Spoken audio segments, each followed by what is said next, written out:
Memory has no exit doors. The narcissist imagines they've slipped through a crack in time, that the story they told is stronger than what happened. But the psyche is a cathedral of echoes. Every dodged apology, every polished half-truth, every soft cruelty crosses the nave until it becomes a bell. And bells keep ringing. The past is not gone. It is patient. Truth is not loud. It is inevitable. If you choose silence, will they call it weakness? What finally shatters their mask? Your anger or your peace? They live by the illusion of control. Control the narrative, and you control the meaning. Control the meaning, and you pacify the guilt. This is the spell. Rewrite the past until the wound looks like a misunderstanding, until your pain is too sensitive, until their aggression is just passion. They do not rewrite history to convince you. They rewrite it to sedate themselves. Yet the unconscious keeps strict records. Jung warned that what is repressed does not die, it organizes. It gathers in the shadow like stormlight behind a mountain, waiting for its hour. The past never disappears, it becomes a pressure system. They tell a new version at dinner, and for a moment the air feels lighter. But afterward, their body tightens. The eyes scan for dissent. Their tone sharpens when someone remembers details the script forgot. Control requires vigilance. Vigilance breeds paranoia. This is the price of denial, the prison of constant management. To keep the lie upright, they must prop it with more lies, tiny splints inserted into the narrative until even they cannot move without hearing something crack. Truth is a mirror, and they fear mirrors, not because mirrors judge, but because mirrors don't negotiate. When the persona, the social mask, stares into the glass, it meets the face it replaced. The shadow presses its palm against the other side. They call you unforgiving, dramatic, obsessed with the past, because your memory interrupts the trance. Your clarity is not aggression, it is daylight, and daylight dissolves fog. Here's the deeper mechanism. Denial anesthetizes guilt, but it never metabolizes it. Unprocessed guilt ferments into contempt, first for you, then for anyone who reminds them of you, finally for themselves in the hours before sleep. The psyche seeks equilibrium. What is refused consciously returns symbolically. Nightmares of being exposed, flares of rage when a colleague offers feedback, a sudden need to disparage you in unrelated conversations. These are not accidents, they are symptoms, leaks from a basement they swore doesn't exist. The past never disappears. Let the sentence repeat like a mantra in your bones. It returns as physical tells. The careful, too slow shrug when asked about you. The brittle laugh. The way their charm develops edges. It returns as silence. Their sudden retreat when honest people enter the room. It returns as projection. They accuse you of the very tactics they cannot stop using. Jung called this the psyche's boomerang. What the ego cannot admit, it throws. What it throws, it meets again. Your silence isn't weakness. It is the refusal to keep feeding the drama with blood and fireworks.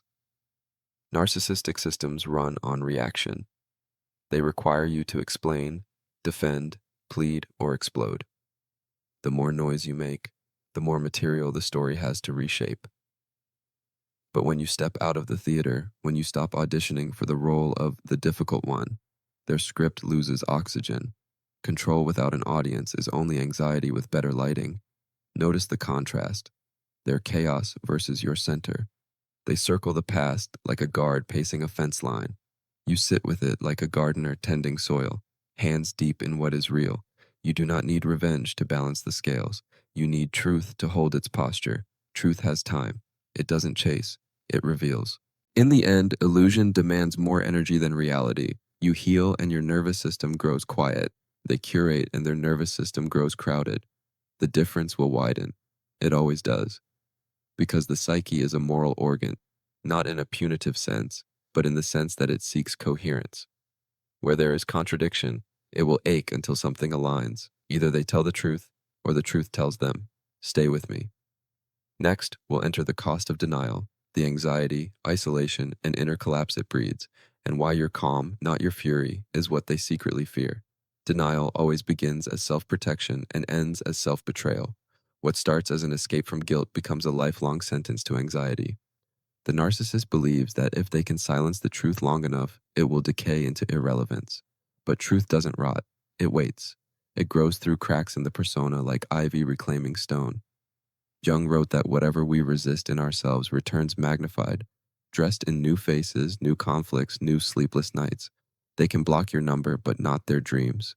They can erase your name, but not the psychic imprint of how they behaved when someone loved them honestly. The price of denial is inner fragmentation. To maintain their story, they must amputate empathy. They split themselves into performer and observer, victim and villain, angel and monster. Each fragment demands energy to sustain, so their mind becomes a committee arguing with itself. One part insists they did nothing wrong. Another whispers what really happened. Between them lies an unspoken terror that if they stop managing the illusion, the entire structure will collapse and reveal the emptiness underneath. This is why they seem endlessly restless, addicted to noise and novelty. Stillness threatens exposure. They chase distractions like medicine, new lovers, new philosophies, new enemies, anything to drown the echo. But the psyche has a cruel integrity. It repeats lessons until they're learned. So the same dynamics reappear in different costumes. Each relationship ends the same way. Blame cast outward, shame redirected inward, loneliness metastasizing in the background. The unconscious keeps records, and every repetition is a line in the audit. They cannot escape what they refuse to see. Meanwhile, your silence grows luminous. They misread it as avoidance, but it is integration. You are not suppressing, you are digesting. You are allowing pain to complete its cycle instead of exiling it into someone else's orbit. Jung taught that what we make conscious ceases to control us. By naming your grief, by admitting the rage beneath your forgiveness, you turn poison into clarity. Their avoidance creates ghosts. Your acceptance creates peace. This is the secret difference between repression and transformation. One hides, the other heals. As denial deepens, paranoia becomes the guardian of the lie. They start suspecting betrayal everywhere because they themselves have betrayed truth. Every friendship feels temporary, every compliment a trap, every silence an accusation. They call it intuition, but it's projection, the shadow policing the world for its own crimes. Jung warned that prolonged repression produces what he called psychic inflation, the ego swelling to divine proportions to defend its own fragility. They begin to play God with narratives, deciding who deserves redemption, who deserves ruin. Yet even gods need worshippers, and when the worship stops, the divinity collapses. That's why your peace is their nightmare. It dismantles their mythology. They built you as antagonist. Your calm refuses the script. Without conflict, there's no justification. Without your outrage, their righteousness has nowhere to stand. Silence becomes a mirror they can't escape. Every attempt to provoke you only reflects their desperation. They will tell others that you are cold, unfeeling, cruel. But cruelty doesn't breathe this quietly. You have simply stopped performing in their theater of pain. And here is the paradox. The more you withdraw, the louder their conscience becomes. It speaks through insomnia, through irritability, through sudden tears they can't explain. They might call it stress or bad luck, but the psyche names it justice. Jung saw the unconscious as an autonomous system that balances the moral equation of the soul. When truth is exiled, it returns through symptoms. They can't outrun themselves. The universe, impartial and exact, will orchestrate small awakenings. They will meet someone who mirrors their own manipulation. They will be gaslit by a version of themselves. They will watch someone they hurt find peace without them, and the absence of control will burn hotter than any revenge. The psyche educates through repetition until comprehension. The denial that once protected now imprisons. Their world shrinks to the size of their justifications. Yours expands to the size of your acceptance. This is the hidden divergence point, the quiet moment when the victim outgrows the perpetrator. No confrontation required, just the steady evolution of truth inside one heart while another keeps circling its own echo. In the next part, we'll uncover what narcissists truly fear, not your anger, but the unshakable calm that renders manipulation obsolete. Their greatest fear isn't exposure, it's irrelevance. A narcissist can survive being hated, but not being unseen. Hatred still binds you to them. Silence severs the cord completely. Your detachment dismantles the illusion of control they built like a fortress around their fragility. Jung called this the death of the inflated ego, the collapse of the false self when its audience disappears. When you stop reacting, you stop existing in the role they assigned you. And for the narcissist, that is annihilation. They will do anything to avoid this kind of death. They might test the perimeter of your calm with sudden kindness, with half apologies designed to reopen emotional accounts they can no longer access. They might return under the guise of closure, claiming they've changed, hoping you'll validate their new identity. But change built on denial is just another costume. You can feel the falseness immediately. There's no depth, only performance. Words that smell of sincerity but taste of strategy. This is the stage where your silence becomes medicine for you and mirror for them. You no longer explain your boundaries, you embody them. You don't declare your healing, you live it. The energy you once spent deciphering their moods now fuels your own reconstruction. You begin to experience what Jung described as individuation, the emergence of the authentic self after the persona collapses. What they experience as rejection, you experience as rebirth. And yet, part of you still wonders, if I stay silent, won't they think I'm weak? The answer reveals itself slowly. Weakness seeks to prove. Strength no longer requires proof. Your silence is not surrender. It's the refusal to wrestle in mud with someone who mistakes chaos for intimacy. True power is not the volume of your response, but the quality of your stillness. Narcissists feed on emotional electricity. When you ground yourself, their lightning burns out against the earth. Observe how their energy shifts when your peace holds. The jokes that once cut you now land flat. The provocations lose rhythm. The old games suddenly feel childish even to them. You've changed the frequency, and their tactics no longer translate. They might mock your detachment, accuse you of being spiritual as a defense, even pretend they've outgrown you. But beneath the performance, anxiety festers. They cannot locate themselves without reflection in your eyes. The emptiness they once disguised through dominance begins to echo louder. This is the hidden justice of the universe. You do nothing, and yet everything rearranges. They begin to experience what they once inflicted, being unseen, unheard, irrelevant, not as revenge, but as resonance. The energy they sent returns to them purified of your participation. Jung believed the psyche operates under a law of psychic equivalence. What is denied externally reappears internally. They denied accountability, so now accountability haunts them from within. Your calm breaks their illusion more efficiently than confrontation ever could. Confrontation invites them to perform. Calm ends the performance entirely. They cannot argue with silence. They cannot distort your absence. There's nothing to manipulate when you stop feeding them emotion. And slowly, the mask starts to slip, not through scandal or exposure, but through exhaustion. Maintaining falsehood demands constant fuel. Your withdrawal cuts the supply line. Somewhere in the quiet aftermath, something sacred happens. You begin to see their behavior not through the lens of victimhood, but through the lens of understanding. This doesn't mean you excuse it, it means you stop carrying it. Jung wrote that the shadow loses power once integrated into awareness. You no longer see them as omnipotent, merely unconscious, someone at war with their own reflection. The compassion that arises from this realization is not sentimental, it is sovereign. You can wish them healing without inviting them back into your life. The narcissist's fear is not your anger, it is your evolution. When you become self-governing, you cease to be a source of supply, and that to them feels like obliteration. Next, we'll enter the terrain of silent justice, how your peace becomes their teacher and why your growth is the only revenge the psyche truly respects. Justice, in the language of the psyche, does not arrive with applause. It arrives in silence. No one sees it happening, the invisible rebalancing between two souls who once shared the same storm. The narcissist believes justice is something external, a punishment to be avoided, a reckoning they can talk their way out of. But Jung knew that the psyche is self-correcting. The unconscious always demands equilibrium. What is denied outwardly will manifest inwardly until the truth is paid in full. This is the moment of silent justice. You do not seek revenge, you allow consequence. You do not curse them, you release them. You stop playing God with your pain and let the universe do what the universe does best. Restore balance through experience. They will meet versions of themselves disguised as others. A lover who deceives them with the same charm they once used on you. A friend who praises them publicly and criticizes them in private.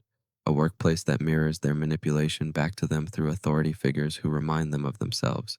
The psyche is poetic in its symmetry. Every wound they cause becomes a mirror placed gently, almost lovingly, in front of them. Do not mistake this for cruelty. It is compassion wearing the face of consequence. The unconscious educates through repetition until recognition dawns, and when it does, it hurts, not because of karma as punishment, but because the mirror shows what the ego refused to see. They begin to feel the emptiness they once projected onto you. They encounter people who use their own tactics against them and discover how unbearable those tactics feel from the other side. Slowly, the defense mechanisms that once protected them become cages. Meanwhile, your life expands in proportion to your acceptance. The more you release, the lighter you become. The more you forgive, not to absolve them, but to unchain yourself, the more energy returns to you. Jung said that every act of integration restores vitality to the soul. Where once you obsessed over understanding their motives, now you study your own patterns. Where once you replayed the betrayal, now you trace its meaning. You realize that the narcissist was never your destroyer. They were your mirror, reflecting back the parts of you that still sought validation from pain. Your rebirth becomes their reckoning. This is the paradox of healing. By freeing yourself, you reveal their imprisonment. When they see you thriving, no longer reactive, no longer orbiting their gravity, they must face the truth that their power was never real. It existed only as long as you believed in it. When that belief dissolves, so does their illusion. This is the moment Jung would call enantiodromia, the reversal of forces. What once oppressed now liberates. What once hurt now teaches. They may attempt to re-enter your orbit when they sense this shift, but this time you recognize the pattern before it forms. There is no need for speeches or closure ceremonies. The lesson is complete. You don't owe explanations to someone who mistook your empathy for permission. You simply move differently, slower, surer, quieter. You walk away not as the wounded one, but as the witness who understands the architecture of both pain and awakening. This is not superiority, it is sovereignty. You've learned that revenge is still a form of attachment. Justice, in its higher form, is detachment infused with understanding. You wish them awareness, not destruction. Because awareness is the one thing they cannot fake, and once it comes, it dismantles every defense they've built. That is the true cosmic irony. The narcissist cannot escape what they did to you, not because you punished them, but because consciousness eventually makes them feel what they once refused to feel. Every lie carries within it the seed of confession. Every mask eventually suffocates the face beneath it. And when their own unconscious demands payment, it will collect through restlessness, through loneliness, through the ache of realizing that every person who could have loved them left, not from spite, but from exhaustion. You, meanwhile, become untouchable, not through armor, but through integration. You understand that peace isn't the absence of conflict, it's the mastery of response. And mastery doesn't shout, it breathes. It forgives without returning.